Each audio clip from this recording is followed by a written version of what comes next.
It's time for a water walk. I'm going to do what I did last week. I'm going to not talk for the whole gathering of the water. And then I'll talk on the way back, because I got a few things on my mind. But for now, how about we listen to... Got a bird. Woo, woo, woo, woo. Got some insects chirping away. Another bird up there. Let's see what comes. Okay.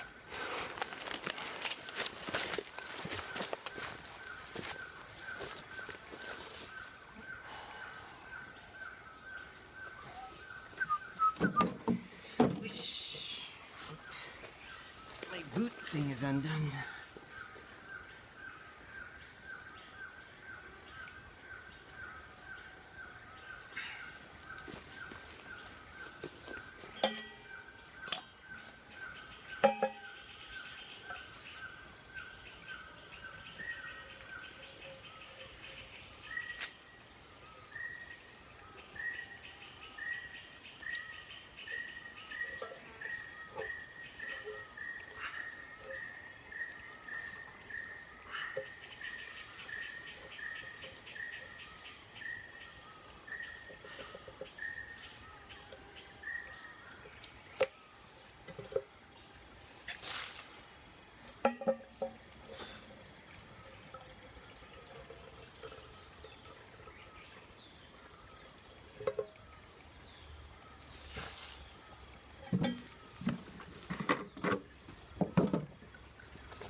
Wow, really slow flow even with the tap closed.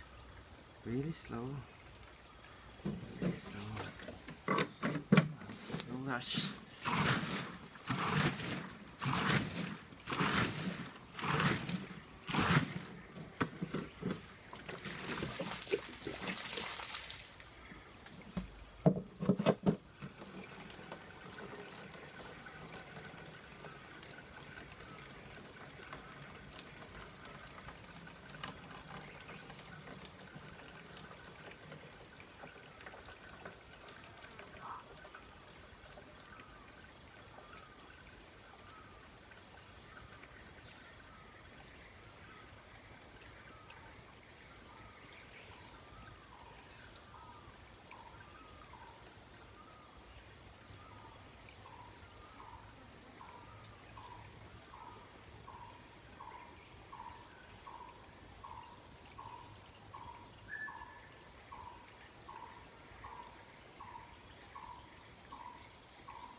Best water in the world.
Okay. Okay then. I'm just gonna pack up my water and head on the trail. Hey. Okay. Off we go. How's everyone doing out there?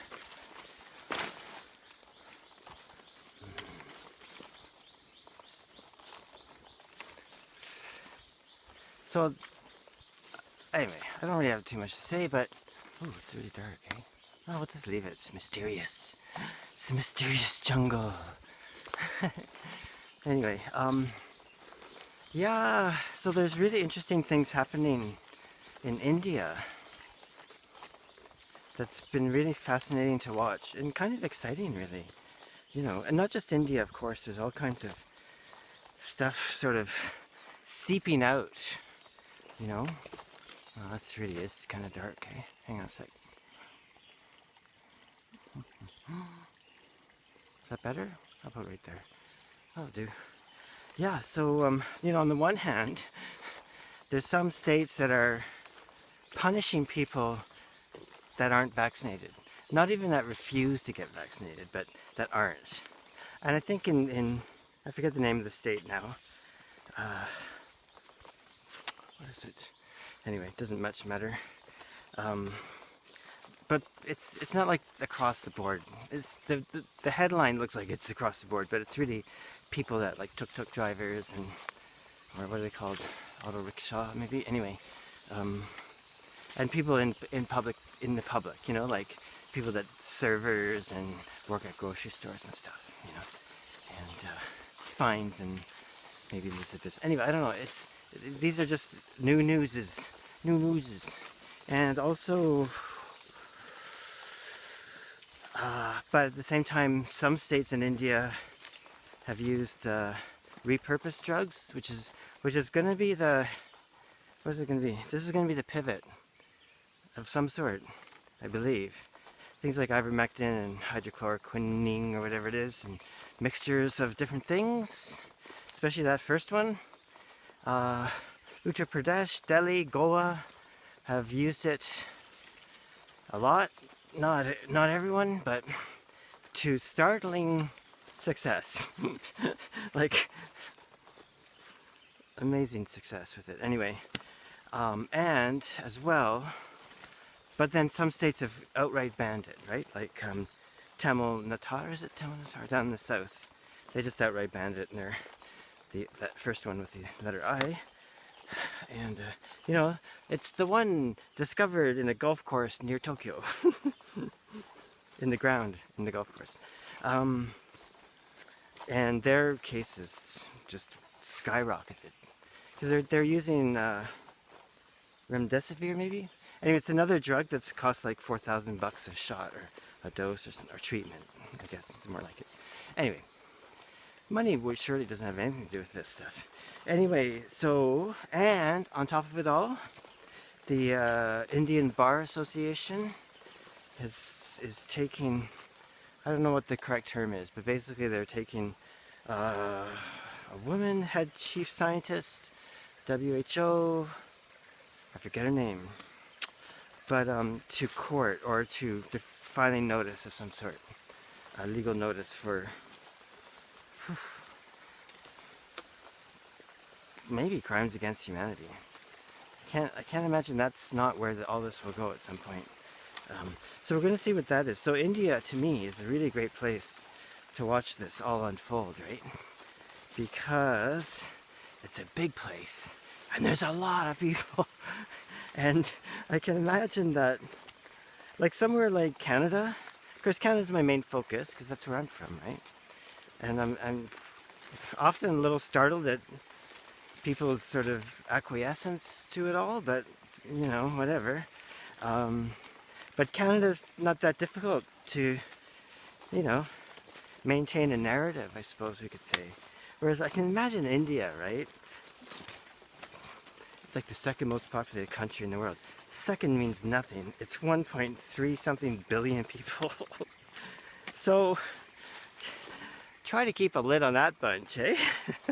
Anyway, but the main thing that I wanted to say is that for me, to my mind, oh, it's really light now. It's, boom, there we go, better. So now we're out in more open territory. It's gonna be super fascinating to watch how that all unfolds, you know. See what else. Brett Weinstein's done a bunch of stuff with Dark Horse Podcast, with Pierre Corey, a couple other guys, and the most recent one is this epic 3 in something hour long thing that was just hilarious. I mean, it was riveting and fascinating, and both his guests were amazing, right? But the way I turned it, I did post it. I keep thinking, I'm not going to do this anymore. I'm not going to post anything about this stuff. And then I do. Anyway, but I just can't help it, right? Especially these videos. But the way I think the way I labeled it on the post was, the frickin' frack comedy hour comes to Dark Horse. Like the loud guy kept getting angry at the quiet guy for interrupting him. But the loud guy just interrupted everyone all the time. He's like, he couldn't help himself. Anyway, it was just pretty hilarious, I thought. Anyway, the 3 hours is a long time, right? And to tell you the truth, I fell asleep at the last bit, so I have to rewatch the last bit, but probably doesn't much matter. Because I heard something about Elon Musk getting involved. And that was Brett Weinstein saying something. It's like, come on, Brett, don't get that guy involved. Please, God. That's all we need. The Mars guy. Anyway, whatever. It'll be what it is, right? So, yeah.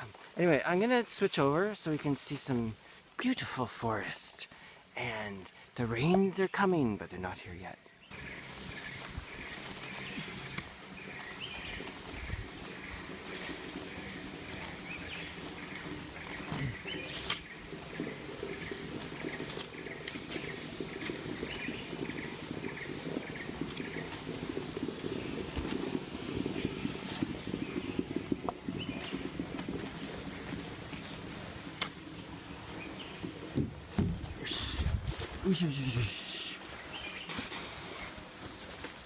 Let's just switch it to auto exposure.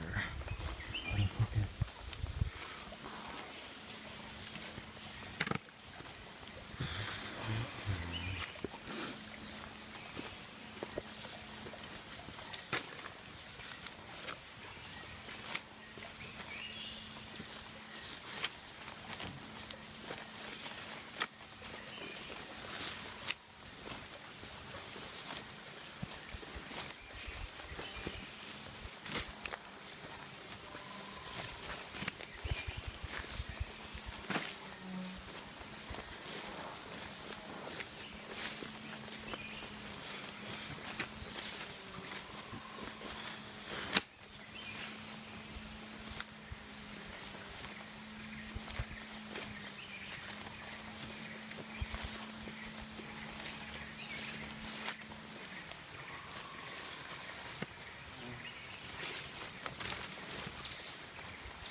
Almost tripped. There's the trail. I thought I heard raindrops. I wouldn't mind getting home. I'm gonna switch it. I wouldn't mind getting home before the rain started. I always carry a little raincoat, you know. It's pretty warm, but you know, if you get wet, it's okay, right? But I'm so averse to getting wet when I'm out in the bush, right? And that's from the Canada days.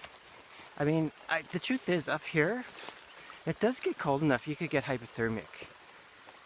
Probably not now, but certainly when the rains are still here and it starts to cool down. Yeah. Anyway, I have been almost hypothermic once on my motorbike, but that's a different story. But yeah, I really hate getting wet when I'm out. Just because in Canada, especially a lot of times I would travel in not the heat of summer, and in areas that doesn't matter if it's the heat of summer because it snows anyway, you know. So I have this real aversion to getting wet when I'm out in the wilderness, because in that circumstance, especially if you don't have shelter, it can get dangerous really fast, like really fast, you know. I mean, you hear, I would always carry a tarp or something, but you know, if I'm up, because I do a lot of solo stuff, you know, and always work, you know, I'm always prepared, right? So I could probably survive it, but main thing is don't get wet. But you always, every now and then, especially living in Alberta and Banff and stuff, you hear about, oh, there's vines on the trail. Gotta watch out the vines, eh? It's easy to trip in those. That would be not nice. Yeah, so you hear about people, because Banff is a big tourist area, right? And people decide, oh, let's go hiking, and they wear like their shorts and a t-shirt, and then all of a sudden it drops to freezing and it starts snowing on them. It's happened so many times. I'm not just making that up, eh? In fact, I remember seeing the death toll on the various mountains, and it seems like Tunnel Mountain. It's not even, it's like a hill for there. It'd be a mountain here, but there it's like a hill. And maybe, I don't know, not Sulphur, but maybe Rundle. Anyway, these mountains right around the town have the most deaths on them. And it's because they're so close and accessible. You can just walk out for the day, right? And people would do that. And believe me, the weather can change in a heartbeat in that country. It can go from being 25 degrees, sunny, warm, beautiful, to wet snow and heavy winds. Boom. And that's when you get in trouble.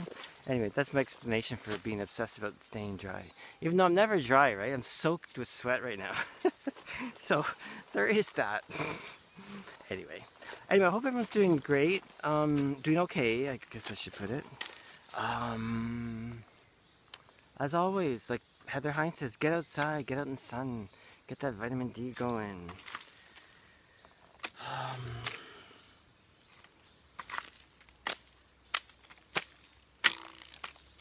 I don't know what to say. Anyway, how about I'm gonna keep an eye on things, see how things are progressing. Things are progressing in interesting ways, right? Because Fauci's in the hot seat now, and he's being, trust the science, have faith in the science. That was a good one I heard. Oh, it's Chris Martinson talking about, like Fauci saying, you gotta have faith in the science. And Martinson's going, you can't have faith in science. Science isn't a faith-based practice. And that's me, and I'm kind of a bit of a mystic, right? Like I won't go into that, but do you know what I mean? But nonetheless, science is not faith-based. Sure, it shouldn't be anyway. Anyway, we all know it is, or hopefully. Anyway, Al Proshan, hope everyone's doing okay. Get out in the sun, get into nature if you like that sort of thing, and ciao for now. Bye.